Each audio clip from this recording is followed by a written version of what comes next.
m'appelle Victorien, je suis chef de chantier sur la cathédrale Saint-André de Bordeaux.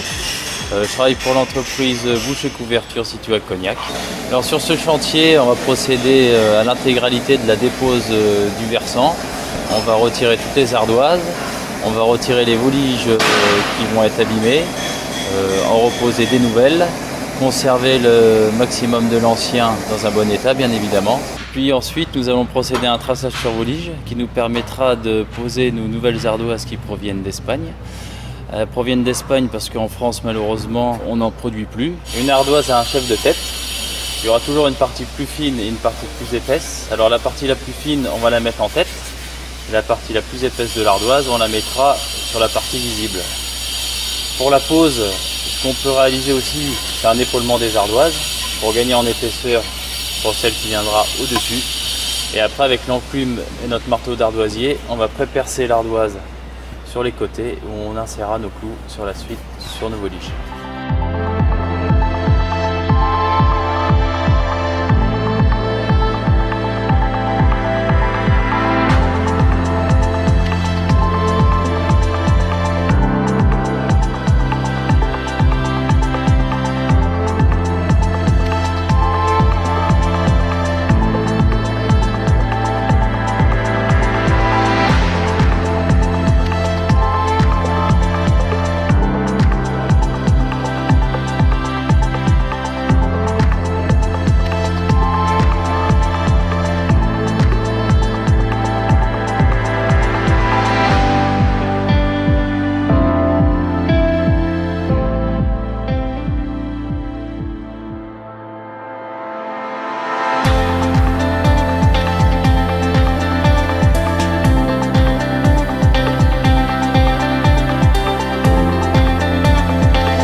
Sur le chantier de la cathédrale, on s'occupe du nettoyage, du remplacement de pierres de toute la partie sud de la nef. Du coup, notre travail consiste à nettoyer en premier temps les façades avec la méthode de la cryogénisation. C'est du CO2 qui est congelé à moins 80 degrés en forme de pilon de glace qu'on vient projeter sur la façade.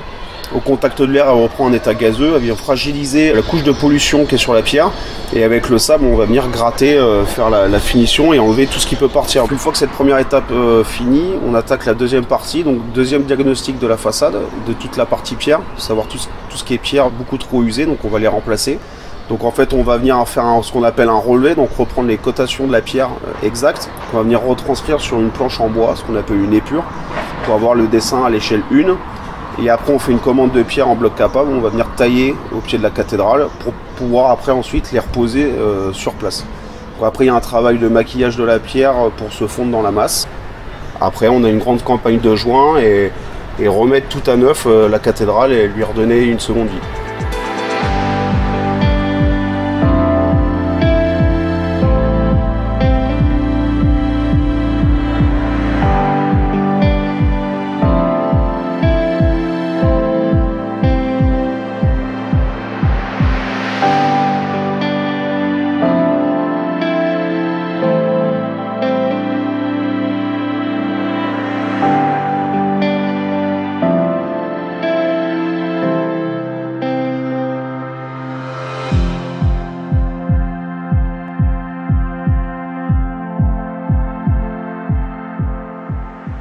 Nous intervenons sur les vitraux de la cathédrale de Bordeaux une fois que, bien entendu, les échafaudages sont posés. Donc pour avoir un accès à des hauteurs 25 mètres, 30 mètres. Bien entendu, en début de chantier, pour pouvoir déposer ces vitraux, protéger les baies et ramener ces verrières à l'atelier pour faire, dans un premier temps, un état sanitaire sur la table lumineuse. Ces verrières vont être restaurées, nettoyées, remises en plomb, c'est-à-dire qu'on démonte toute la résille de plomb, le pulse, et on change pièce par pièce, tous les panneaux par panneau, toute la résille de plomb. Donc assemblage de plomb et soudure à l'étain à chaque croisement de plomb. On remplace les losanges brisés en faisant un choix des teintes que nous commandons à la verrerie de Saint-Just. Ce sont des plaques de verre soufflées à la bouche qui font à peu près des dimensions 80 par 80. Donc on va redécouper nos petits losanges de verre pour les remplacer, pour remplacer les pièces manquantes et brisées dans les verrières. la cathédrale de Bordeaux, les baies hautes 220 et 224 en partie basse ont été réouvertes. C'est-à-dire que les tailleurs de pierre ont enlevé la pierre de taille, ce qui fait que nous devons fabriquer 4 panneaux de vitraux manquants. Donc à neuf, avec les teintes identiques que sur les autres verrières. La restauration est durable, on restaure les vitraux, c'est-à-dire qu'on change la résille de plomb, ce qui maintient chaque pièce de verre. La durabilité dans le temps, c'est 150 ans. Bon, tous les 150 ans, il faut restaurer les vitraux pour les conserver. Donc il y a conservation et restauration.